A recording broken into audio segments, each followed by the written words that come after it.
Good evening. The television and radio stations of the United States and their affiliated stations are proud to provide facilities for a discussion of issues in the current political campaign by the two major candidates for the presidency. The candidates need no introduction.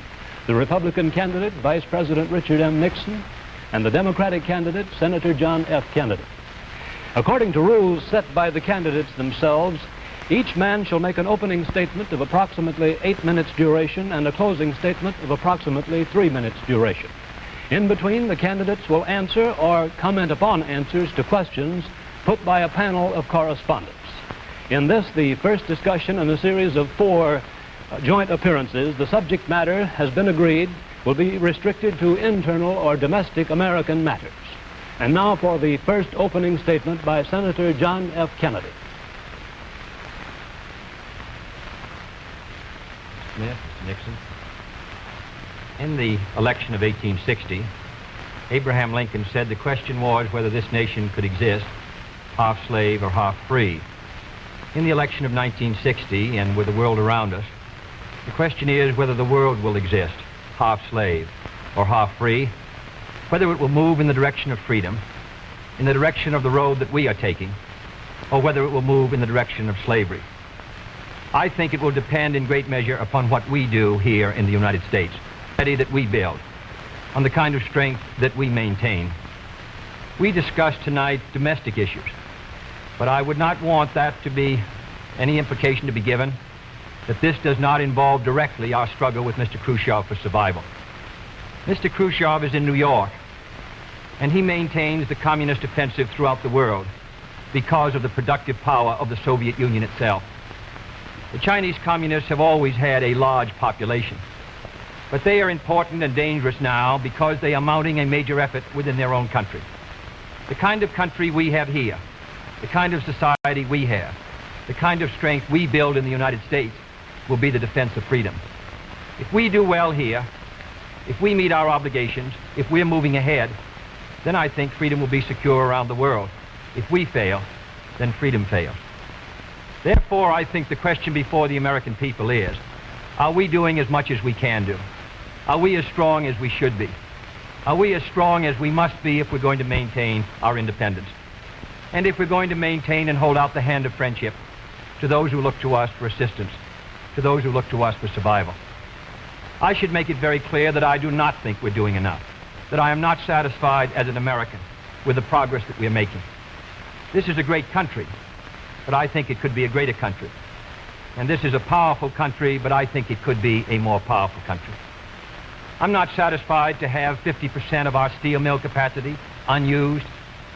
I'm not satisfied when the United States had last year the lowest rate of economic growth of any major industrialized society in the world, because economic growth means strength and vitality.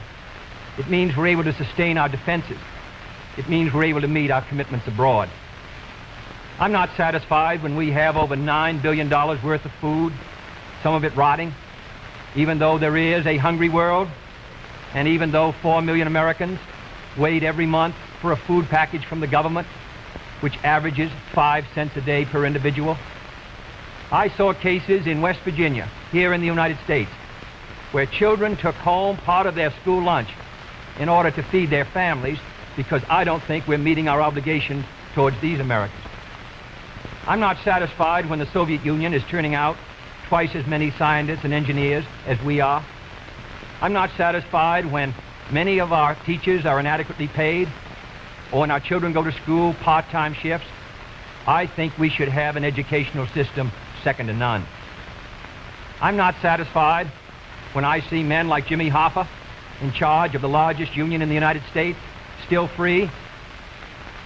I'm not satisfied when we are failing to develop the natural resources of the United States to the fullest. Here in the United States, which developed the Tennessee Valley and which built the Grand Coulee and the other dams in the northwest United States, at the present rate of hydropower production, and that is the hallmark of an industrialized society, the Soviet Union by 1975 will be producing more power than we are. These are all the things, I think, in this country that can make our society strong or can mean that it stands still. I'm not satisfied until every American enjoys his full constitutional rights. If a Negro baby is born, and this is true also of Puerto Ricans and Mexicans in some of our cities, he has about 1/2 as much chance to get through high school as a white baby. He has 1/3 as much chance to get through college as a white student. He has about 1/3 as much chance to be a professional man, about 1/2 as much chance to own a house. He has about 4 times as much chance that he'll be out of work in his life as the white baby. I think we can do better. I don't want the talents of any American to go to waste. I know that there are those who say that we want to turn everything over to the government. I don't at all.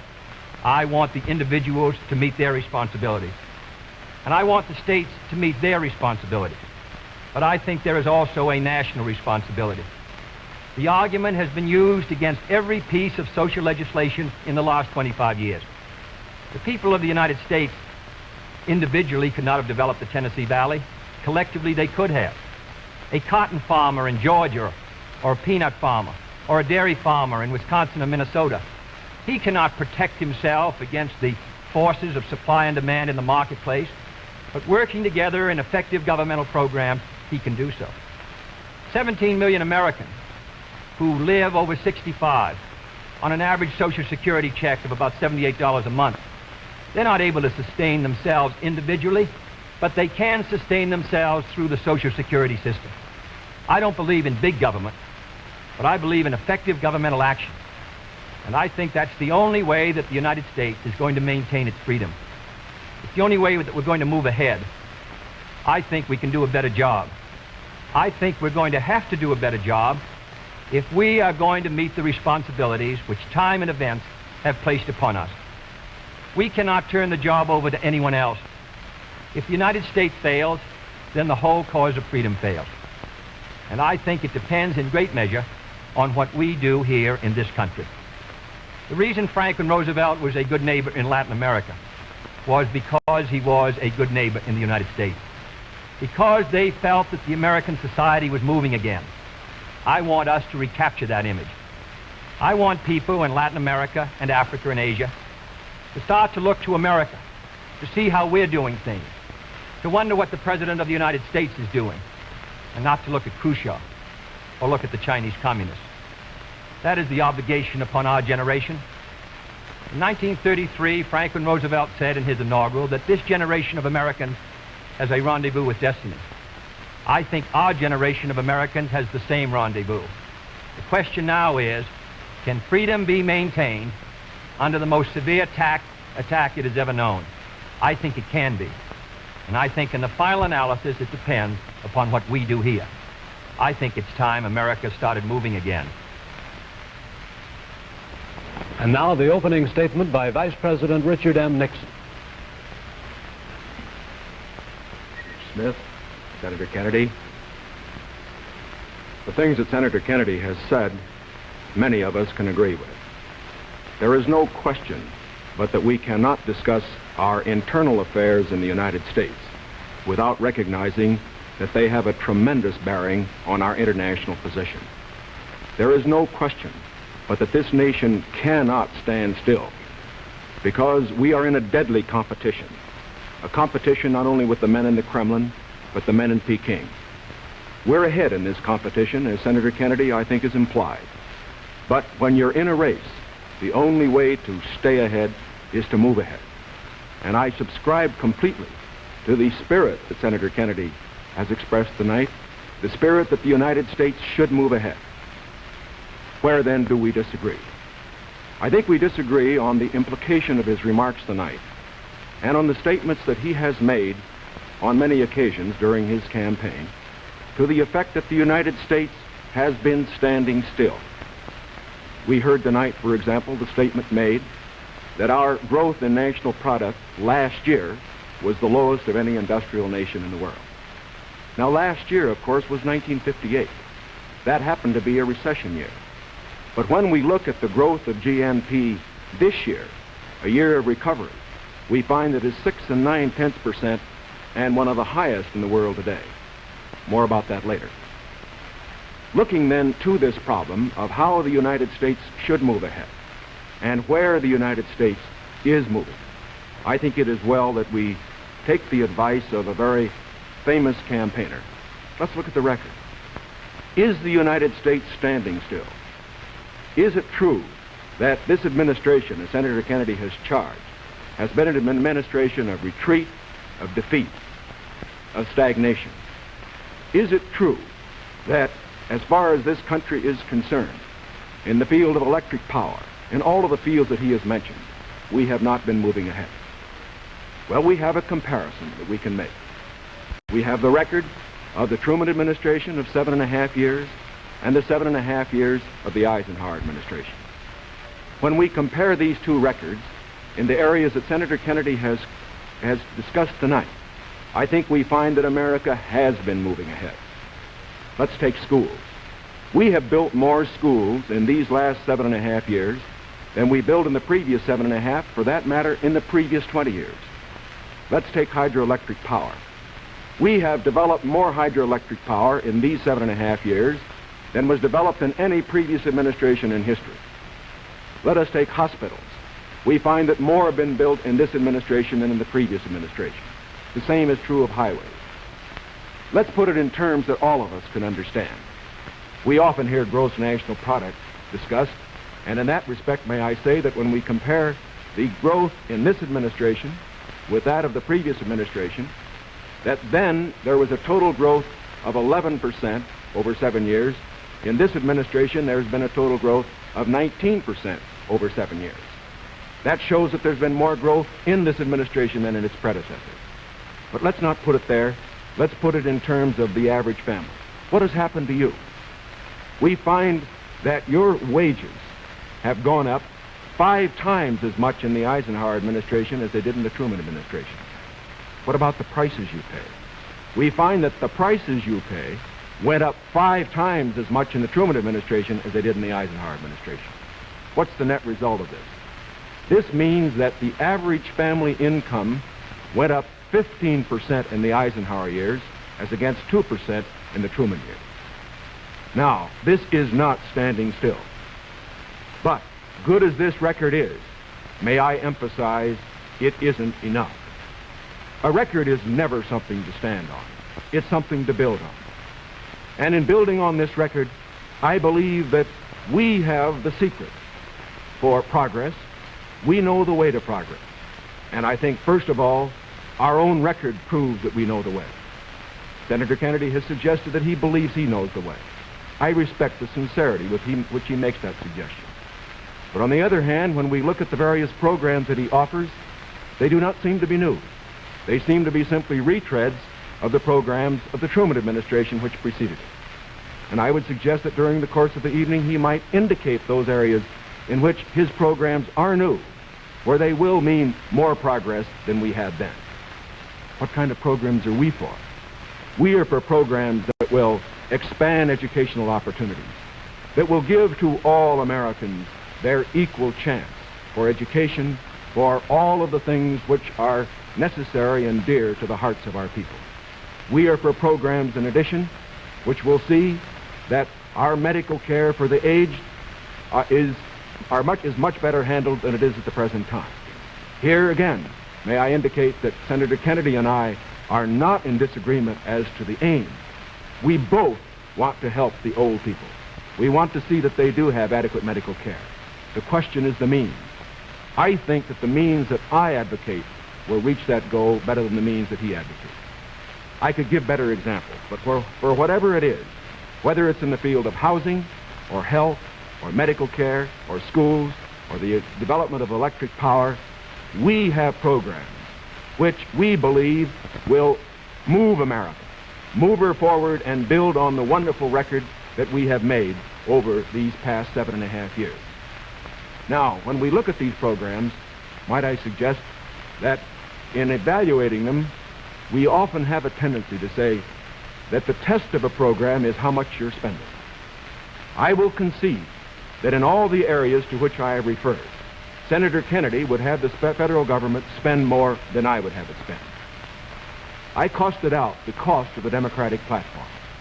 It runs a minimum of $13.2 billion a year more than we are presently spending to a maximum of $18 billion a year more than we're presently spending. Now, the Republican platform will cost more, too. It will cost a minimum of $4 billion a year more, a maximum of $4.9 billion a year more than we're presently spending. Now, does this mean that his program is better than ours? Not at all. Because it isn't a question of how much the federal government spends. It isn't a question of which government does the most. It's a question of which administration does the right thing. And in our case, I do believe that our programs will stimulate the creative energies of 180 million free Americans. I believe the programs that Senator Kennedy advocates will have a tendency to stifle those creative energies. I believe, in other words, that his programs would lead to the stagnation of the motive power that we need in this country to get progress.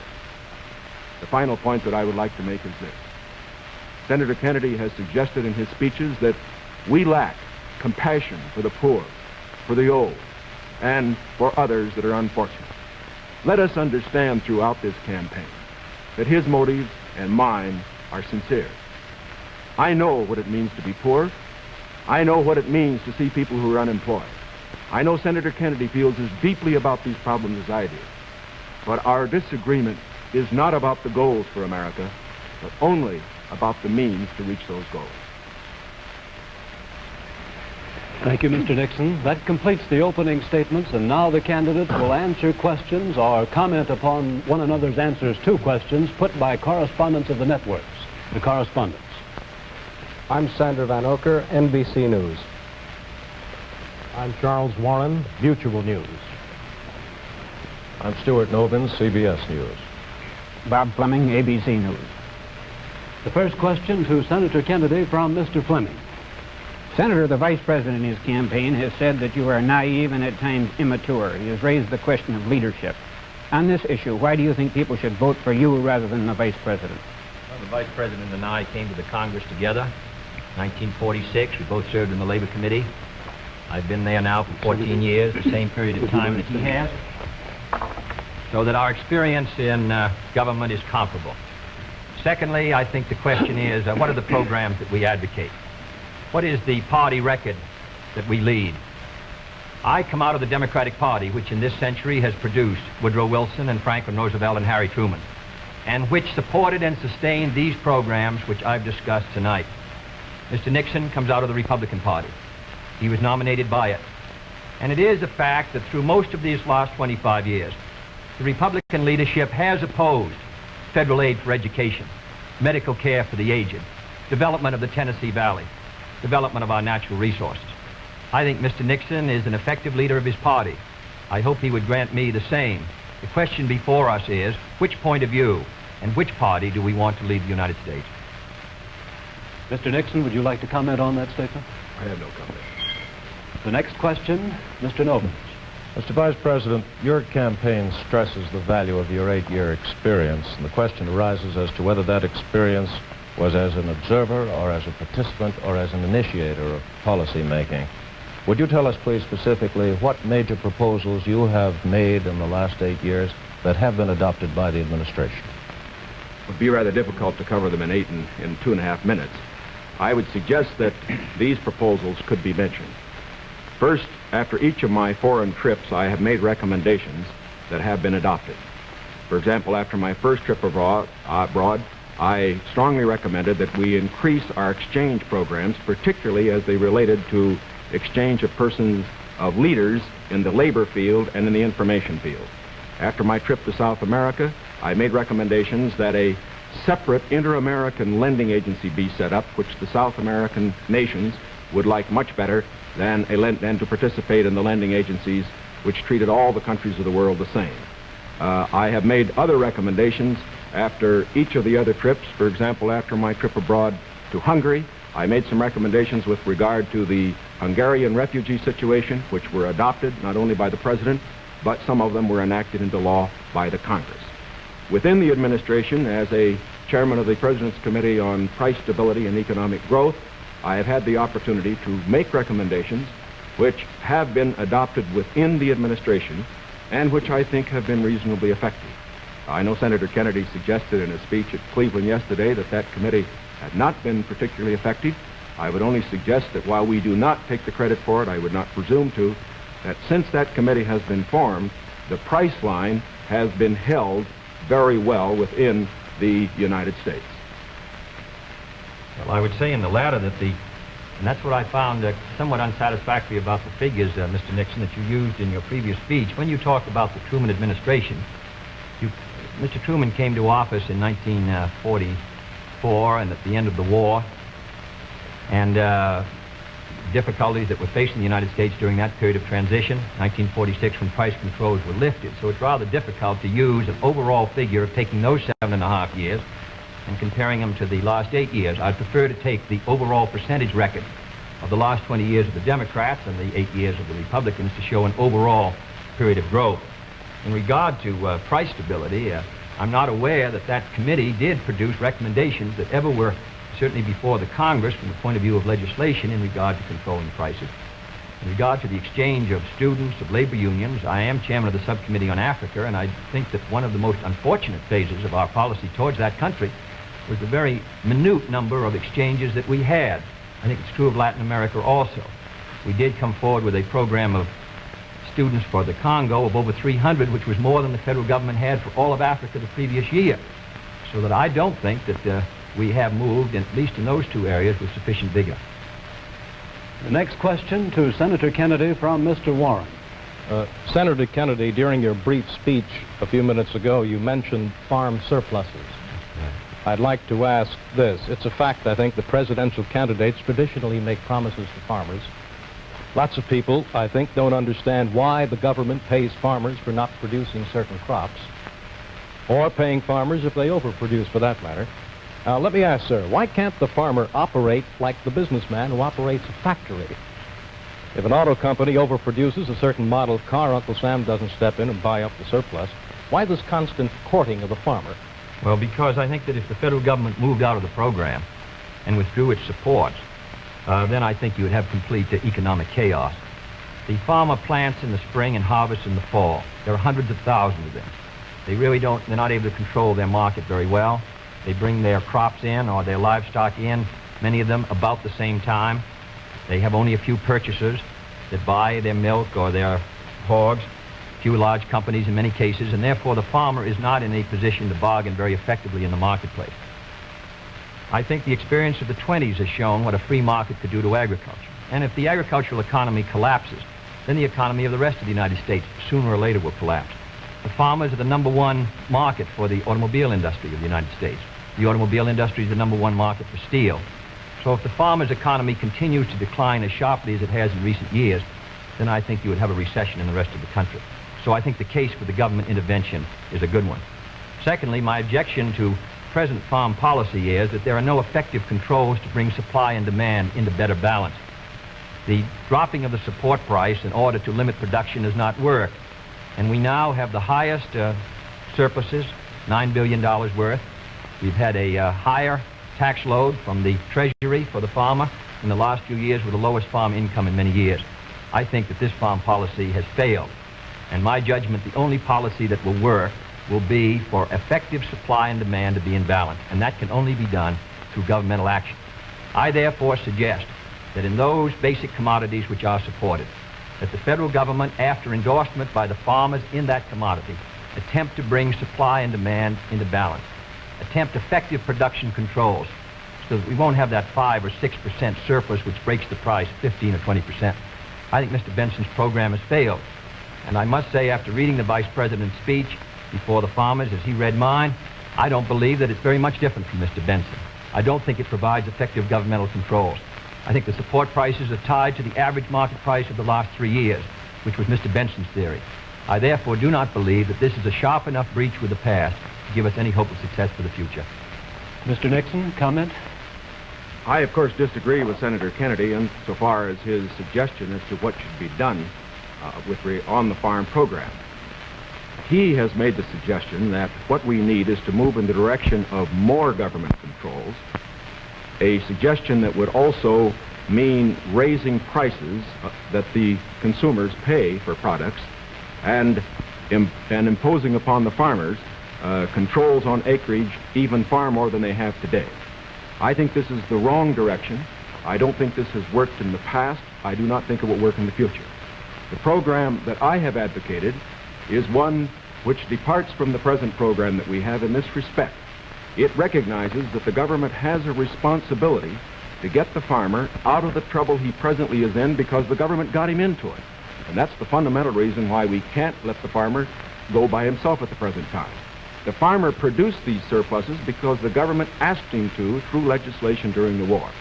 Now that we have these surpluses, it's our responsibility to indemnify the farmer during that period that we get rid of the surpluses. Until we get the surpluses off the farmer's back, however, we should have a program, such as I announced, which will see that farm income holds up. But I would propose holding that income up, not through a type of program that Senator Kennedy has suggested that would raise prices, but one that would indemnify the farmer, pay the farmer in kind from the products which are in surplus. The next question to Vice President Nixon from Mr. Van Oker.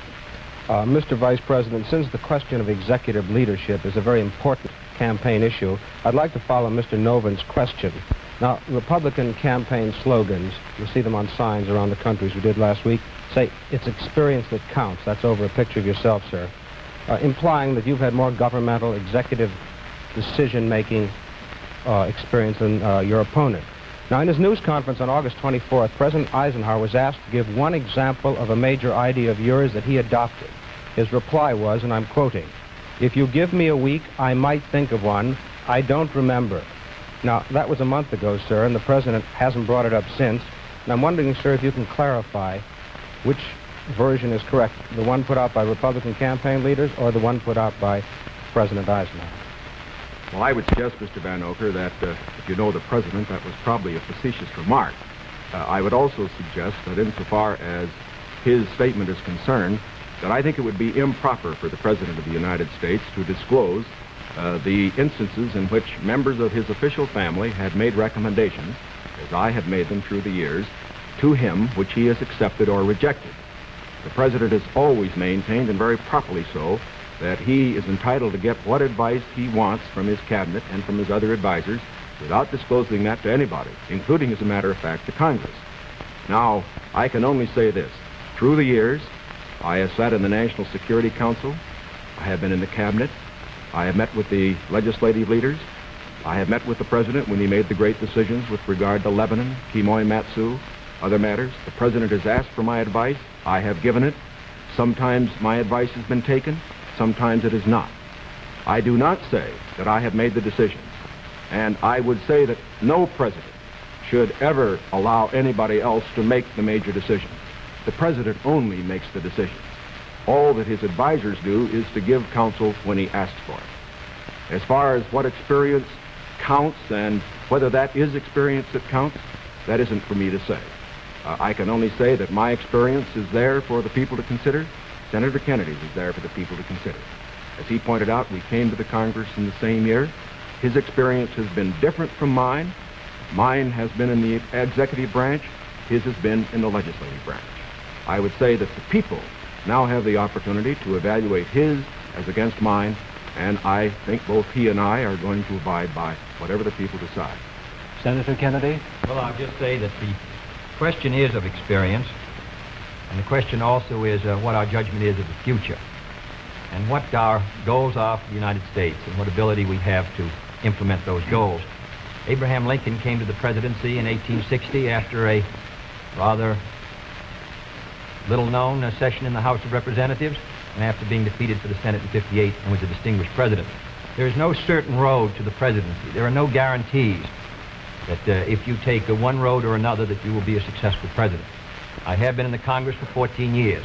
I have voted in the last 8 years, and the Vice President was presiding over the Senate and meeting his other responsibilities. I have met decisions over 800 times on matters which affect not only the domestic security of the United States, but as a member of the Senate Foreign Relations Committee. The question really is, which candidate and which party can meet the problems that the United States is going to face in the 60s? The next question to Senator Kennedy from Mr. Novens. Senator Kennedy, in connection with these problems of the future that you speak of and the program that you enunciated earlier in your direct talk, you call for expanding some of the welfare programs for schools, for teacher salaries, medical care, and so forth, but you also called for reducing the federal debt. And I'm wondering how you, if you're president in January, would go about paying the bill for all this? Does this mean that I did not advocate reducing the federal debt because I don't believe that you're going to be able to reduce the federal debt very much in 1961, 2, or 3. I think you have heavy obligations which affect our security, which we're going to have to meet. And therefore, I've never suggested we should be able to retire the debt substantially or even at all in 1961 or 2. Senator, I believe in one of your speeches you never. suggested that reducing the interest rate would help toward... No, not reducing the interest. Reducing the interest rate, in my judgment, the hard money, tight money policy, fiscal policy of this administration has contributed to the slowdown in our economy, which helped bring the recession of 54, which made the recession of 58 rather intense, and which has slowed somewhat our economic activity in 1960. What I have talked about, however, the kind of programs that I talk about, in my judgment, are fiscally sound. Medical care for the aged, I would put under Social Security. The Vice President and I disagree on this. The program, the Javits-Nixon or the Nixon-Javits program, would have cost, if fully used, $600 million by the government per year and $600 million by the state. The program which I advocated, which failed by 5 votes in the United States Senate, would have put medical care for the aged in Social Security and would have been paid for through the Social Security system and the Social Security tax. Secondly, I support federal aid to education and federal aid for teachers' salaries. I think that's a good investment. I think we're going to have to do it. And I think to heap the burden further on the property tax, which is already strained in many of our communities, will ensure, in my opinion, that many of our children will not be adequately educated and many of our teachers not adequately compensated. There is no greater return to an economy or to a society than an educational system second to none. On the question of the development of natural resources, I would pay as you go, in the sense that they would be balanced and the power revenues would bring back sufficient money to finance the projects, in the same way as the Tennessee Valley. I believe in the balanced budget, and the only conditions under which I would unbalance the budget would be if there was a grave national emergency or a serious recession. Otherwise, with a steady rate of economic growth, and Mr. Nixon and Mr. Rockefeller in their meeting said a 5% economic growth would bring by 1962 $10 billion extra in tax revenues. Whatever is brought in, I think that we can finance essential programs within a balanced budget if business remains orderly. Yes, I think what Mr. Noble was referring to was not one of Senator Kennedy's speeches, but the Democratic platform, which did mention cutting the national debt. I think, too, that it should be pointed out that, of course, it is not possible, particularly under the proposals that Senator Kennedy has advocated, either to cut the national debt or to reduce taxes. As a matter of fact, it will be necessary to raise taxes. As Senator Kennedy points out, that as far as his one proposal is concerned, the one for medical care for the aged, that would be financed out of Social Security. That, however, is raising taxes for those who pay Social Security. He points out that he would make pay-as-you-go be the basis for our natural resources development. Where our natural resources development, which I also support incidentally, however, whenever you appropriate money for one of these projects, you have to pay now and appropriate the money, and while they eventually do pay out, it doesn't mean that the government doesn't have to put out the money this year. And so I would say that in all of these proposals that Senator Kennedy has made, they will result in one of two things. Either he has to raise taxes or he has to unbalance the budget. If he unbalances the budget, that means you have inflation, and that will be, of course, a very cruel blow to the very people, the older people that we've been talking about. As far as aid for school construction is concerned, I favor that, as Senator Kennedy did in January of this year, when he said he favored that rather than aid to teacher salaries. I favor that because I believe that's the best way to aid our schools without running any risk whatever of the federal government telling our teachers what to teach. The next question to Vice President Nixon from Mr. Warren. Mr. Vice President, you mentioned schools. It was just yesterday, I think you asked for a crash program to raise education standards. And this evening you talked about advances in education. Mr. Vice President, you said it was back in 1957 that salaries paid to school teachers were nothing short of a national disgrace. Higher salaries for teachers, you added, were important, and if the situation wasn't corrected, it would lead to a national disaster. Yet you refused to vote in the Senate in order to break a tie vote when that single vote, if it had been yes, would have granted salary increases to teachers. I wonder if you could explain that, sir. I'm awfully glad you got that question, because as you know, I got into it at the last of my other question, wasn't able to complete the argument. I think that the reason that I voted against having the federal government pay teacher salaries was probably the very reason that concerned Senator Kennedy when in January of this year in his kickoff press conference he said that he favored aid for school construction, but at that time did not feel that there should be aid for teacher salaries. At least that's the way I read his remarks.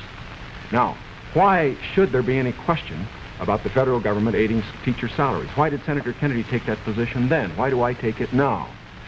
We both took it then, and I take it now for this reason.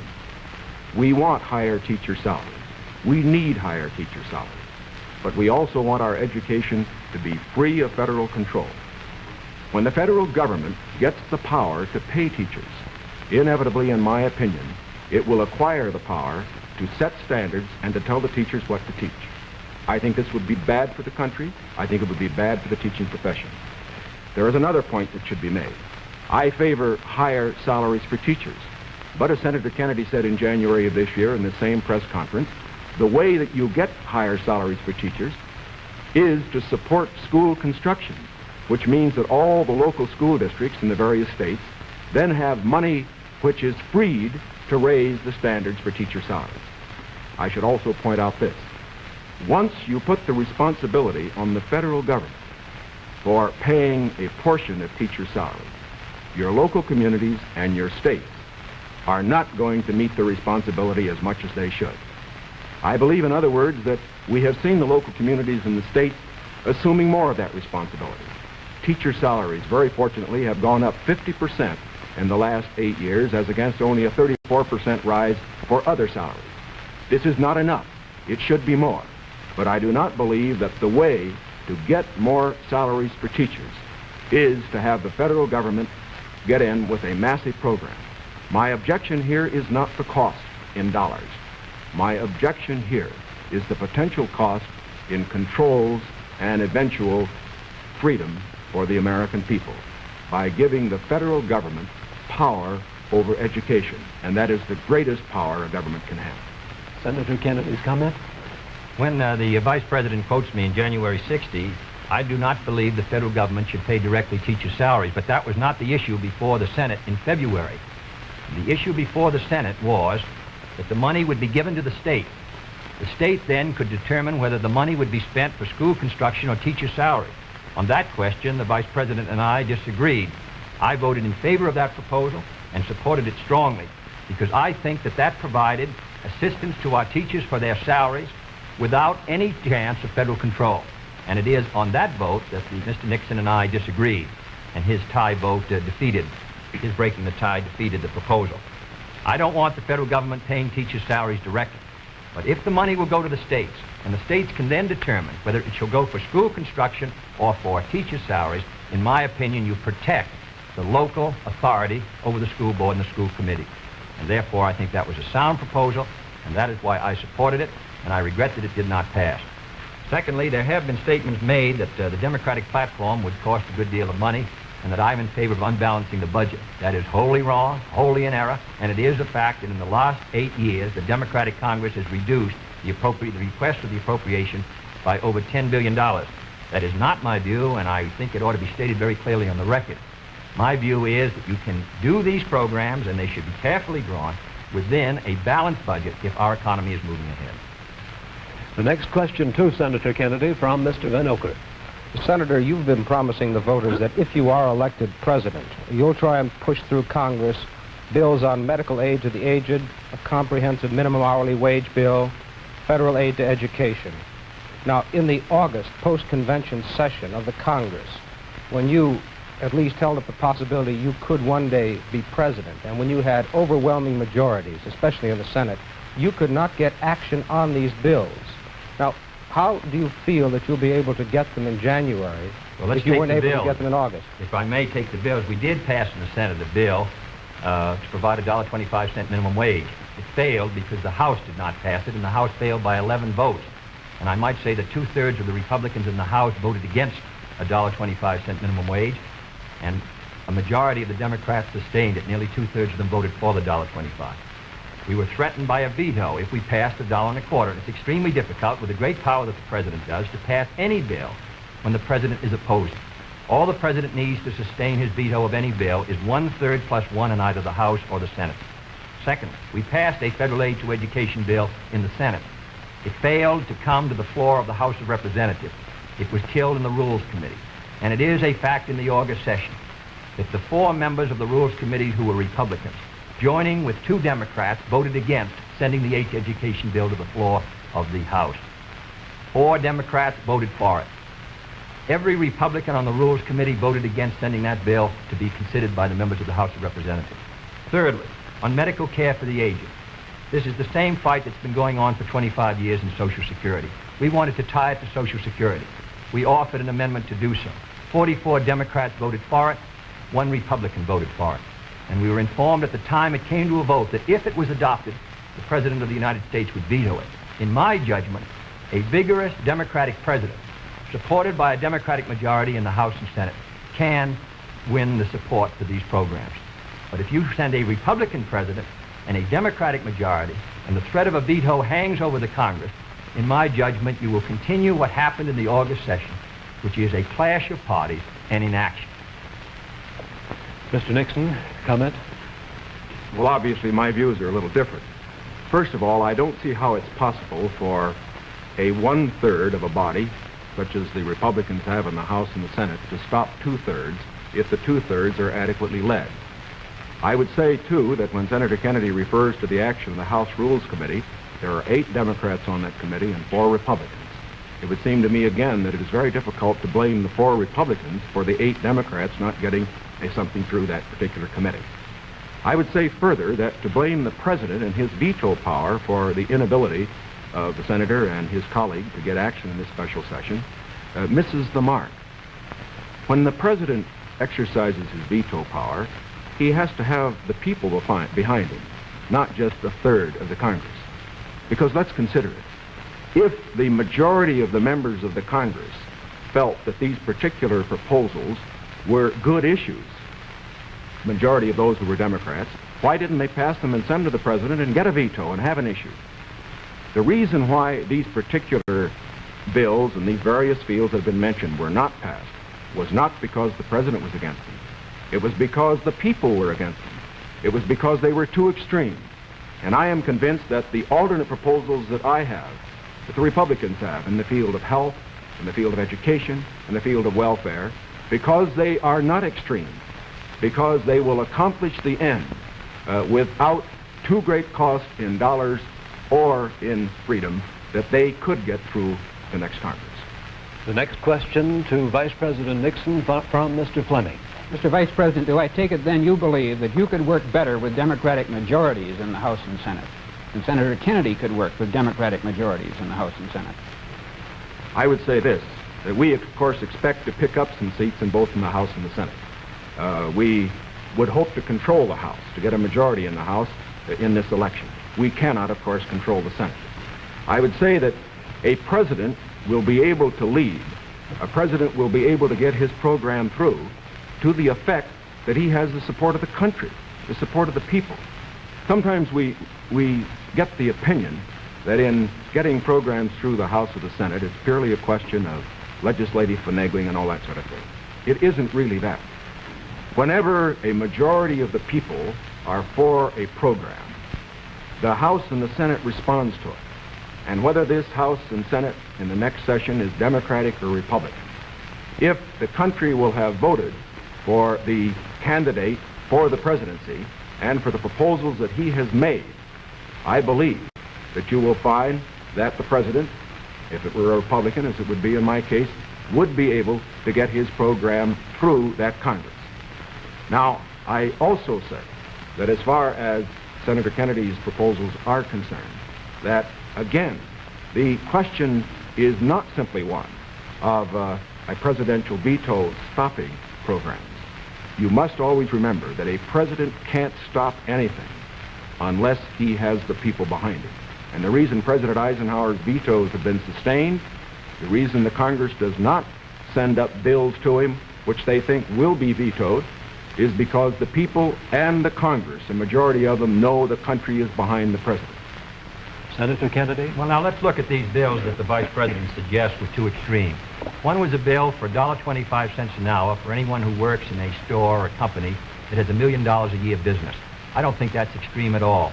And yet nearly 2/3 to 3/4 of the Republicans in the House of Representatives voted against that proposal.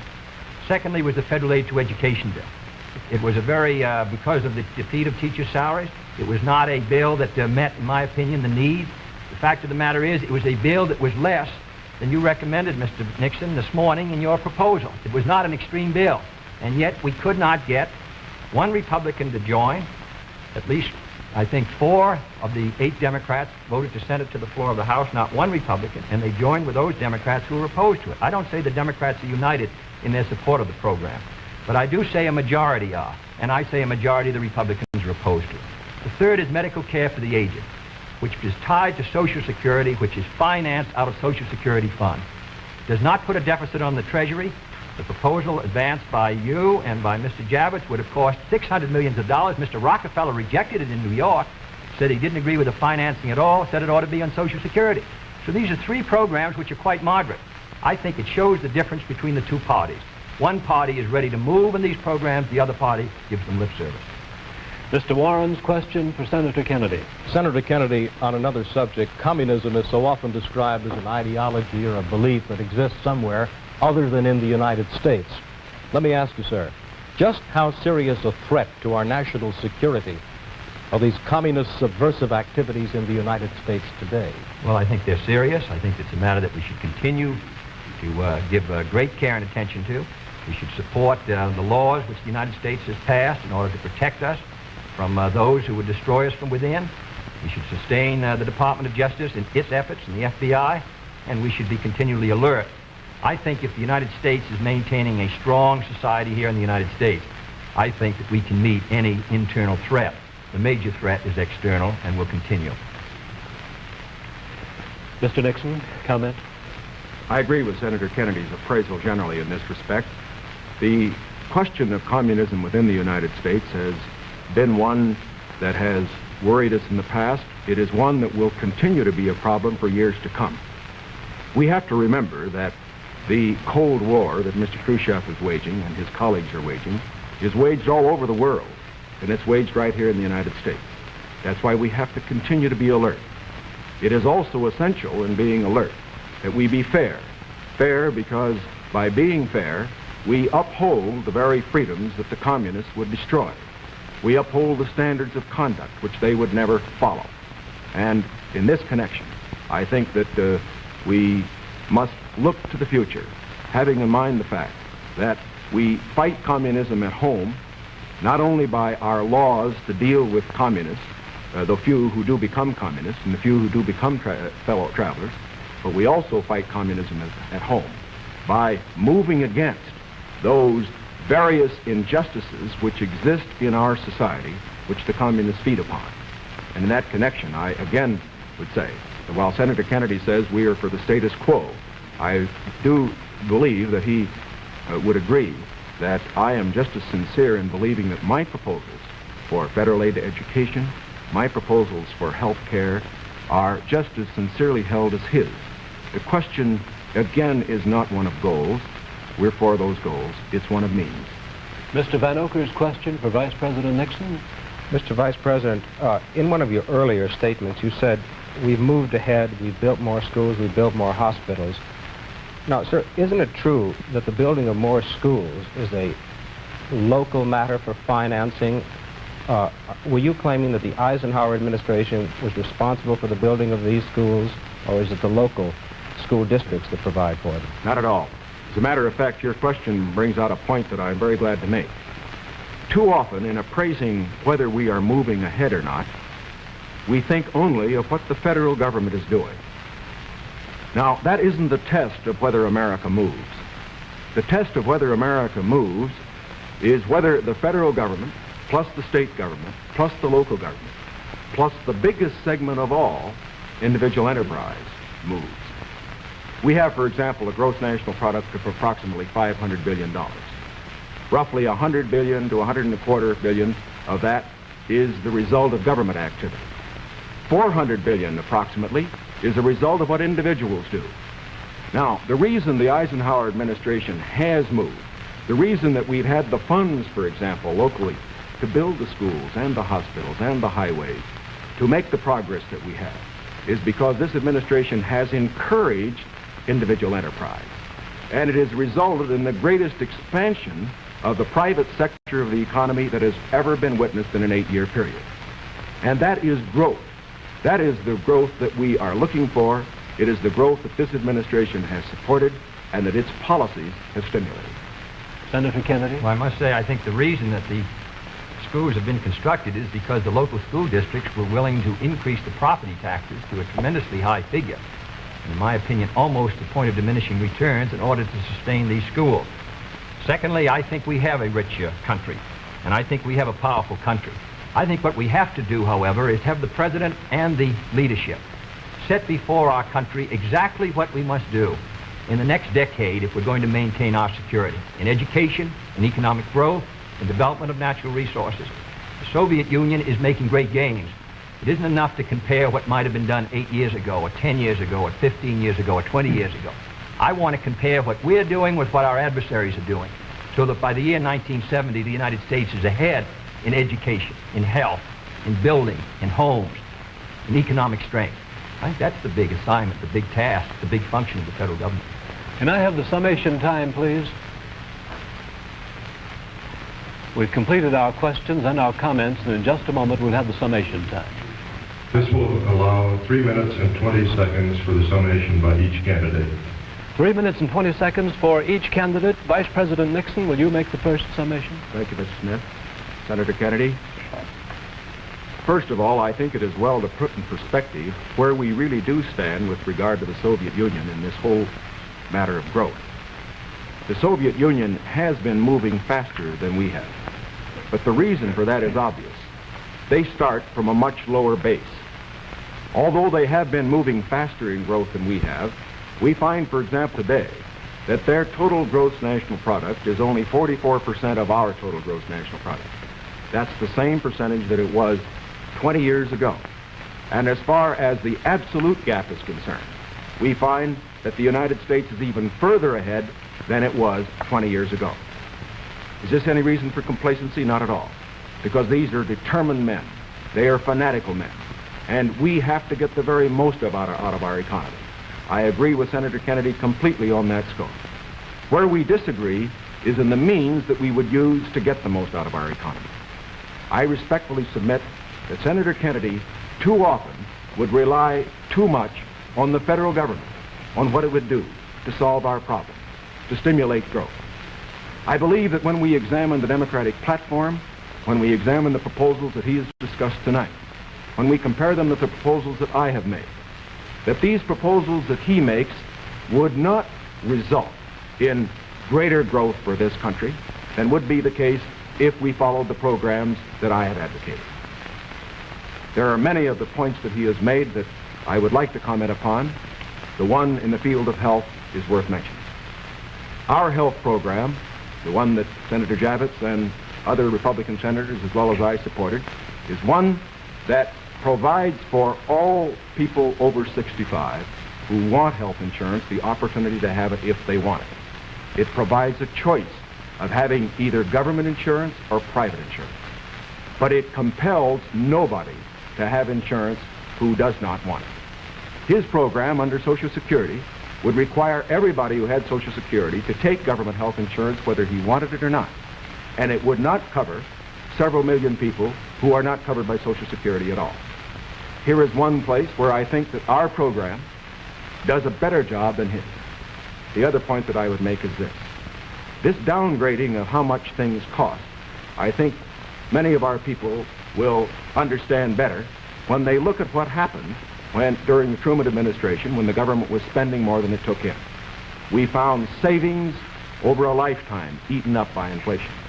We found the people who could least afford it, people on retired incomes, people on fixed incomes, we found them unable to meet their bills at the end of the month. It is essential that a man who's president of this country certainly stand for every program that will mean for growth.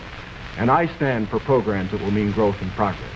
But it is also essential that he not allow a dollar spent that could be better spent by the people themselves. Senator Kennedy, your conclusion? The point was made by Mr. Nixon that the Soviet production is only 44% of ours. I must say that 44% in that Soviet country is causing us a good deal of trouble tonight. I want to make sure that it stays in that relationship. I don't want to see the day when it's 60% of ours and 70 and 75 and 80 and 90% of ours, with all the force and power that it could bring to bear in order to cause our destruction. Secondly, the Vice President mentioned medical care for the aged. Our program was an amendment to the Kerr bill. The Kerr bill provided assistance to all those who were not on Social Security. I think it's a very clear contrast. In 1935, when the Social Security Act was written, 94 out of 95 Republicans voted against it. Mr. Landon ran in 1936 to repeal it. In August of 1960, when we tried to get it again, but this time for medical care, we received the support of one Republican in the Senate on this occasion. Thirdly, I think the question before the American people is, as they look at this country and as they look at the world around them, the goals are the same for all Americans. The means are at question. The means are at issue. If you feel that everything that is being done now is satisfactory, that the relative power and prestige and strength of the United States is increasing in relation to that of the communists, that we are gaining more security, that we are achieving everything as a nation that we should achieve, that we're achieving a better life for our citizens and greater strength, then I agree. I think you should vote for Mr. Nixon. But if you feel that we have to move again in the 60s, that the function of the president is to set before the people the unfinished business of our society, as Franklin Roosevelt did in the 30s, the agenda for our people, what we must do as a society to meet our needs in this country and protect our security and help the cause of freedom. As I said at the beginning, the question before us all, that faces all Republicans and all Democrats, is, can freedom in the next generation conquer, or are the communists going to be successful? That's the great issue. And if we meet our responsibilities, I think freedom will conquer. If we fail to move ahead, if we fail to develop sufficient military and economic and social strength here in this country, then I think that the tide could begin to run against us. And I don't want historians 10 years from now to say, these were the years when the tide ran out for the United States. I want them to say, these were the years when the tide came in. These were the years when the United States started to move again. That's the question before the American people, and only you can decide what you want this country to be, what you want to do with the future. I think we're ready to move, and it is to that great task, if we're successful, that we will address ourselves. Thank you very much, gentlemen. This hour has gone by all too quickly. Thank you very much for permitting us to present the next President of the United States on this unique program. I've been asked by the candidates to thank the American networks and the affiliated stations for providing time and facilities for this joint appearance. Other debates in this series will be announced later and will be on different subjects. This is Howard K. Smith. Good night from Chicago.